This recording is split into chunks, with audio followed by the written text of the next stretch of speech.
Alright boys, welcome back to Bettrmma, the best ASMR on MMA YouTube. We are taking a look at UFC Fight Night, Nicolau versus Alex Perez. Picks, predictions, starting off with Gabriel Benitez versus Mahashat. Now, Gabriel Benitez is way too small for the lightweight division. They're marking him as 5'8". There's no way that he's 5'8". He's got to be 5'6", 5'7" at the most. But Mahashat is a very big frame for lightweight. He's marked as 6 feet tall. He's got wide shoulders, nice strong legs too. And I see Mahashat having the more dynamic striking game in this matchup. He's got a very good front kick, a decent kicking game in general. Benitez is not the most dynamic striker in terms of where he can land his shots on you. He very much likes to stick to his leg kicks and then some basic hook combinations up top. Maybe a straight right is the only real straight punch that you're going to have to worry about with Benitez. Mahashat is going to be winning the jab battle and the range kick battle. So I see Mahashat either winning this by an easy 3-round decision or eventually breaking Benitez down and getting a finish in the late 2nd or 3rd round. But Mahashat for the win here. I've got, some kickback from my recent video about WMMA. Oh, if I should be covering WMMA or not. So let's take a go at this one. Ivana Petrovic versus Liang Na. I'd say Ivana Petrovic is about 7 on her best day, and Liang Na is about a good 4 or 5. Moving on to James Ellentop versus Chris Padilla. Now, James Ellentop and Chris Padilla are both making their octagon debuts here. James Ellentop is 14-2, Chris Padilla is 13-6. James Ellentop is the younger fighter, taller fighter. But I'm going to go with Chris Padilla being the American-based fighter. Even though he's 13-6, I'm going to say that he's faced better competition here in America, and he's going to upset the Peruvian. So I'm going with Chris Padilla. Moving on to Don'Tale Mayes versus Caio Machado. I think Don'Tale Mayes is the more athletic of the two here. I think Caio Machado should really consider cutting down to 205 because he does have some decent fast combinations on the feet. And when he's able to get on the ground, especially in a mount position, he's very good at getting arm bars from the mount. Don'Tale Mayes really isn't known for anything in his UFC career other than humping that guy in the face one time. So I think Caio Machado is going to get either a submission or a TKO finish here. Maybe Don'Tale Mayes shows that he's an actually decent fighter and that he's a bottom tier gatekeeper, but I say Caio Machado is going to come in here fired up and get the win against Don'Tale Mayes. Austin Hubbard versus Mikhail Figlak. Now this is one of the first real decent fights on the card. I think Austin Hubbard is a pretty decent test for anybody who is coming up in the lightweight ranks. And the thing about Austin Hubbard is that he is a cookie cutter fighter. And you guys hear me use this term a lot, cookie cutter. And what does it mean exactly? It means somebody who is good everywhere, but not necessarily great anywhere. So Austin Hubbard has decent kickboxing, decent grappling. But the big advantage that I see Figlak having in this matchup are the boxing combinations. This guy has huge arms and shoulders, so you know those punches hit really hard, and you could see it in his matchups that he really stuns his opponents once he starts landing combinations. Austin Hubbard, if he's able to employ a good leg kick-based game plan and grappling-based game plan, Austin Hubbard could get away with a 3-round decision here, and we could put away the hype for this Cage Warriors product, Michael Figlak. But I think Figlak is going to want to put on for Poland, and even though I think Austin Hubbard is a decent fighter, he's not necessarily UFC level. So I think Figlak is going to come through with a 1st or 2nd round TKO. Ronnie Yaya versus Victor Henry.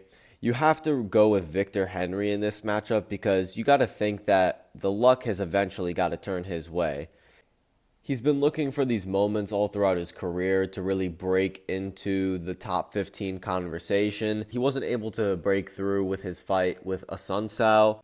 And then, of course, he had that opportunity again versus Basharat. Ronnie Yaya is a decent fight for anybody, but time is not on Ronnie Yaya's side. And as we've seen in Ronnie Yaya's last 5 fights, he's only been able to get wins against bottom-level competition, and Victor Henry is most definitely above that in the bantamweight division. So Victor Henry, I believe, is going to be the faster, more athletic, hungrier dog in this fight. And I think Victor Henry is either going to get a dominant 3-round decision, or he's going to be able to pull off a submission or a ground and pound TKO victory here over Ronnie Yaya. Moving on to the main card, it starts off with Tim Dirty Bird Means versus Uros Medic.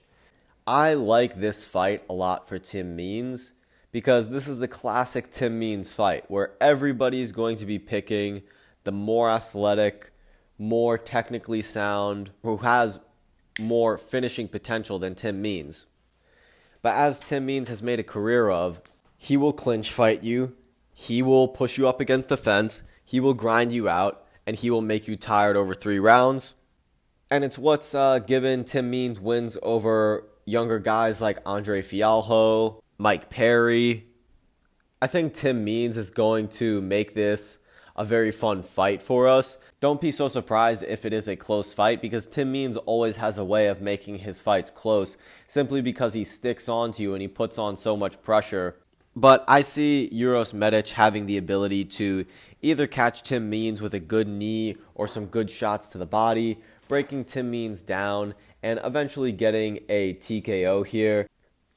Now, David Onama versus Jonathan Pierce.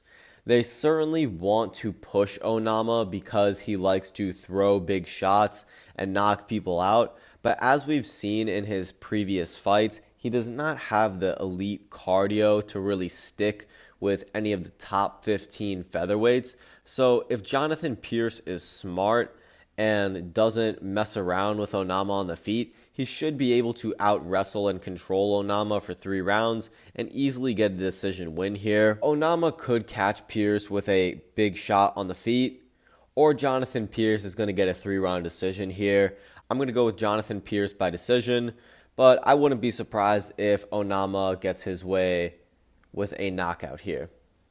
But I'm going to go with Jonathan Pierce. Austin Lane versus Jonata Diniz. I'm going to go with Diniz here simply because he has more combat experience than Austin Lane. Austin Lane comes from a football background. Jonata Diniz comes from a Glory kickboxing background, and he has fought at the highest levels in Glory kickboxing. So he is definitely going to have a few tricks up his sleeve that Austin Lane won't be expecting.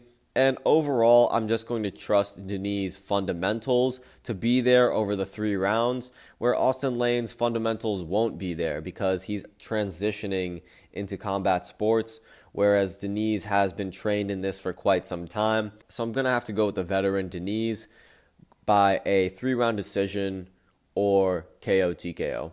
Moving on to Ryan Spann versus Bogdan Gushkov. Now, I just want to know what this Guskov guy has done for the UFC behind closed doors, or what they really see in him.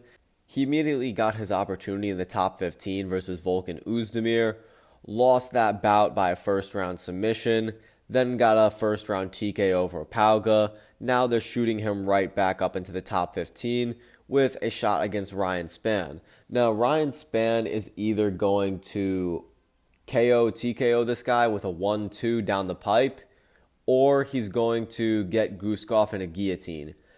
If that doesn't happen, Guskov is going to win a 3-round decision here. I think Guskov is getting pushed so much by the UFC. The stars have to align for this guy to get his way. So I'm going to say Guskov is going to get the slight upset over Ryan Spann and introduce himself to the light heavyweight division, because what is Ryan Spann going to do for us in the light heavyweight rankings? Yeah, he's going to gatekeep here or there, but he's not really here to do anything impressive up against the actual contenders in the light heavyweight division. So I want to try something new like Bogdan Guskov. He has an unorthodox style, and I want to see how he does up against the higher ranked light heavyweights. So I'm going to go with Bogdan Guskov by TKO or 3-round decision. Main event time, Mateusz Nicolau versus Alex Perez. Alex Perez is an enemy of the UFC fans because it's impossible to get this guy in the cage. And I don't want to be too hard on him because there's injury, a whole bunch of stuff, this and that, this and that. But this guy can never seem to find himself in the cage. But let's be glad we've recently seen him up against Muhammad Mokaev in a very close fight. And now he's going up against Mateusz Nicolau. Mateusz Nicolau, of course, is coming off of his loss from Brandon Royval. And I saw him getting kneed by Brandon Royval a mile away. But this is nowhere close to the same matchup as Royval and Nicolau. Alex Perez does not pose the same sort of unorthodox striking threat as Royval. He's definitely going to try and stick with his leg kicks and his boxing combinations. But so it's going to be interesting to see how Mateusz Nicolau deals with that. I think it's going to be harder for Alex Perez to set up his boxing combinations because Nicolau does a very good job at disengaging with his footwork and working at range. If Nicolau is able to somehow pull off a submission here, I think that's his best opportunity to finish Perez. Perez leaves himself open for guillotines, as seen versus Figueiredo. If Mateusz Nicolau isn't able to pull off the guillotine, I think Alex Perez should be able to control Nicolau enough in the grappling and be competitive on the feet so that Perez can get a decision. But yeah, this is a very good flyweight fight. We really have to see Alex Perez go for it because he doesn't really have a lot to lose. You know, he's just coming off of a loss after coming off of such a long layoff. He's got to go out there and prove to us that he is a flyweight contender still and that we should take him seriously. I'm going to go with Mateusz Nicolau. I won't be surprised if Mateusz Nicolau pulls off the sub. It would be the more entertaining finish. All in all, I'm hoping for a good fight. Thank you guys for watching and supporting Bettrmma. I sincerely appreciate it. I'm going to be posting a lot more videos upcoming. Stay tuned for those. Like, comment, subscribe. Bettrmma, the best MMA ASMR. Peace.